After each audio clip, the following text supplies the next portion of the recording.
Okay, and we're back. This is probably, yeah, this is part 2 of Striker versus FlawLessArcH on Kaydarian Deeps,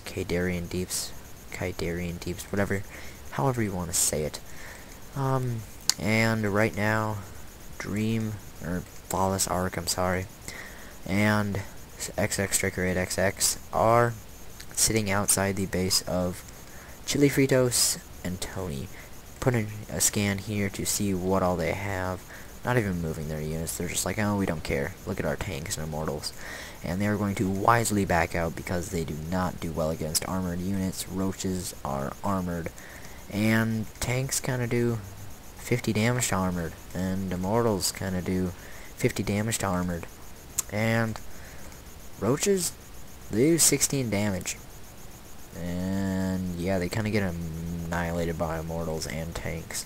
So probably going to throw down his Spire right now. Yes, going to go the complete counter into this, which is air, seeing as how none other units can attack it except for his, let's say, 4 and 4 is 8, minus 2 is 6, 14 Marines. Like my math skills, yeah, I know, I'm in 9th grade now. But anyway, this expansion is going to be morphing into a orbital command, and more immortals come down. They are destroying their rocks finally. Tony's high yield not even close to saturated, but it is mining. And FlawLessArcH, sorry if I call him Dream and don't catch it, please just forgive me, but FlawLessArcH going to be over here trying to spot this Striker, wisely running one circling over here, saying, oh, hey, look, there's an expansion, so these medevacs probably will fly over there. Yes, they will. Let's make it epic and follow them. Dun, dun, dun, dun, dun, dun. Unloading the Marines, and let me get off of them. This expansion is going to be dead. Circling, chasing down these probes. And moving his entire army of immortals over here to deal with this one Zergling and these Marines. I don't know if he will be able to save it. Purple moving his entire army over here. If they wanted to, they could bring their main armies and counter and win the game. But bringing your entire army over here for this, you could easily clean this up with a couple of immortals and even just 2 tanks. So the Nexus does go down. They're just going to spend some time taking out these simulators. And probably going to fly out here, load up these medevacs. Load up the medevacs before you get wasted away. Oh, the Vikings flying in there, going to, yes, loading up the medevacs. Oh, did they see the medevacs? Yes, they did. Ah, these medevacs are going to escape as a misclick sends them this way. So, juking out the Vikings there, these medevacs should escape. Oh no, are the Vikings faster? Can they chase him down? Can they chase him down? Oh, this one's taking a couple of hits. Some more hits. No, don't kill it. Unloading his Marines wisely to take out the Vikings. But they will be annihilated by everything else. So, these Marines just told to stand their ground against all of this. Oh my gosh. If I had to go against this, I would be like jumping the 50 feet back into the medevac. And I would be like, get my ass home. Because I would not want to be going against them. But their main army is just sitting back here at the ramp. And this is just kind of a point in the battle where they're just moving their armies across, trying to kill each other, take out expansions. So I would like to take this time to talk about something. I have recently seen a comment on our page. I did remove it and PM the guy, but he said, thank you for your StarCraft 2 videos. They have taught me how to suck dick really bad. And I would just like to say to that man and to everyone else out there, please do not send us hate comments, because I do not do this commentary for the expertise of my casting. I do this commentary for just the casting of our players' games. We don't do it so that you can see my amazing casting skills. We do it so that you can see our players play the game. And I don't really care what you think of my casting. I don't do it for a job. I'm not husky. I'm not pro at it. I don't try and make videos of it all the time. I'm just another member of the clan who has fraps and can cast StarCraft 2 games.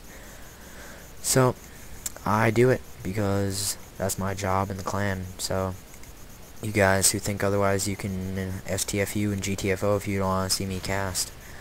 I don't really care, but we would enjoy your views, but I don't really need your hate comments, please. And this drop will be commencing up here, dropping right on the tanks, right on the ramp. And they do have tanks down here and Vikings to clean this up. Roaches and Muta just sitting back here. And it will be cleaned up by the tanks down here. They will not be healed because of the Vikings. Oh, but the Immortals running in from the side trying to get a flank. Tanks not doing anything to the Immortals because of their hardened shields. Oh, it makes them sound like their shields have boners.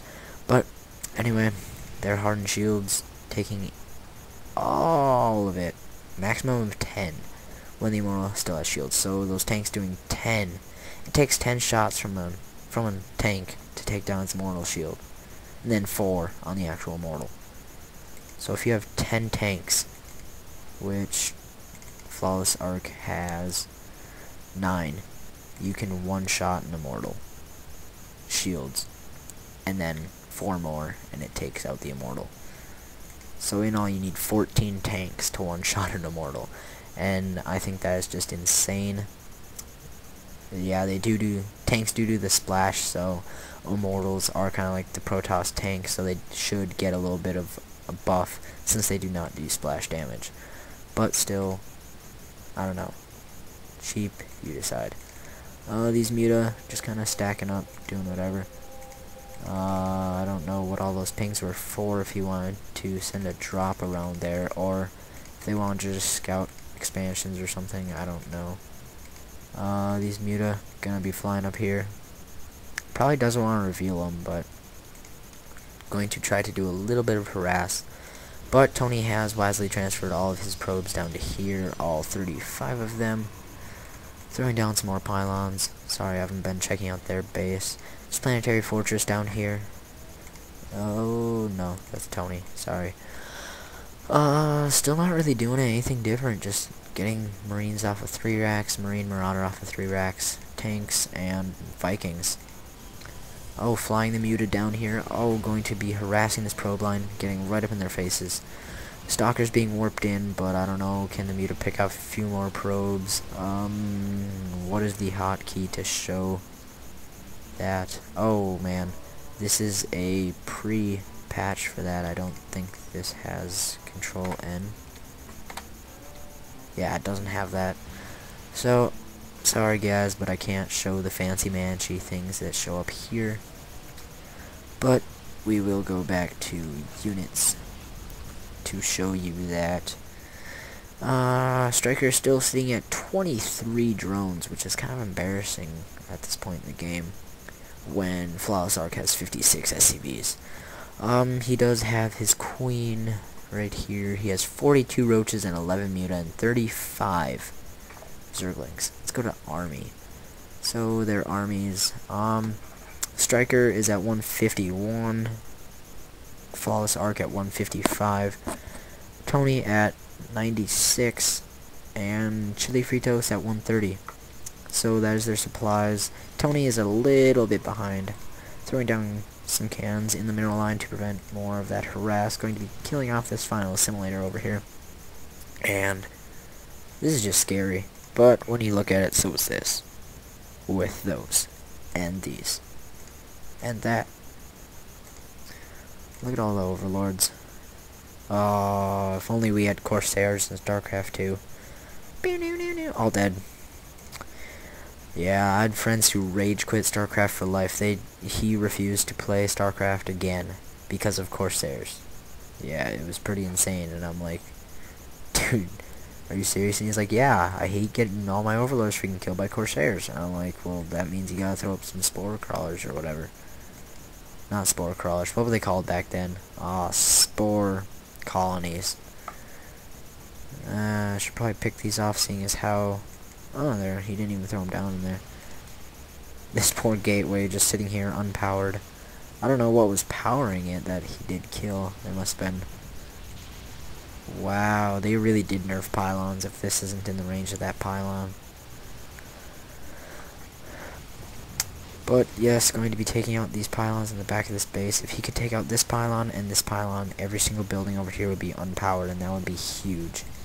He does need to unpower this to stop the thermal lance upgrades, or he could sit there and wait until these popped out and snipe the Colossus, snipe it, focus fire it, focus fire it. Oh, what is he doing? He needs to focus the Colossus down. Looks like he is going to be just mainly aiming for the pylons, killing off every pylon in the base, A, pop locking, and B, powering down all his production facilities. So, yeah, it's pretty big. His Stargate and 4 warp gates are down. Now he's going to be flying down here, oh, right into some Vikings. He could actually take these, but Striker going to be flying up here right into some missile turrets. Snipe the Marine, his free Marine. Come on, what are you doing? Snipe the Marine. More turrets, lots and lots of turrets. So these mutas are pretty much screwed as they're flying in the middle of a turret hell zone. So yeah. Now I'm going to split this again just in case I had it too long. So this may be part 3 in a sec.